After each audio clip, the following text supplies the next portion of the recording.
पुणे शहर पोलीस दलातील सहाय्यक पोलीस आयुक्त अशोक धुमाळ यांचे सोमवारी रात्री निधन झाले। त्यांच्या पश्चात पत्नी, एक मुलगा आणि मुलगी असा परिवार आहे।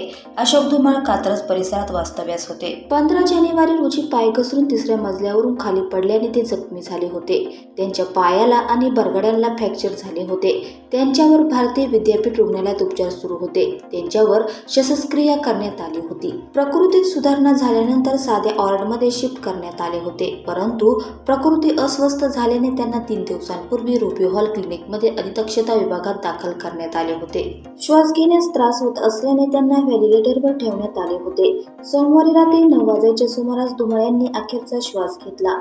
धुमाळ यांच्या पार्थिवावर मंगळवारी सकाळी सातारा येथे अंत्यसंस्कार करण्यात आले। अशोक धुमाळ हे मूळचे सातारा जिल्ह्यातील रहिवासी होते। पुणे ग्रामीण पोलीस दलातील पौड पोलीस ठाण्यात त्यांनी वरिष्ठ पोलीस निरीक्षक पदावर काम केले होते।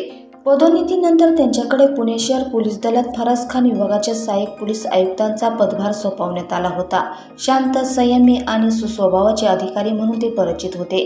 त्यांच्या निधनाने शहर पोलीस दलात शोककळा पसरली आहे।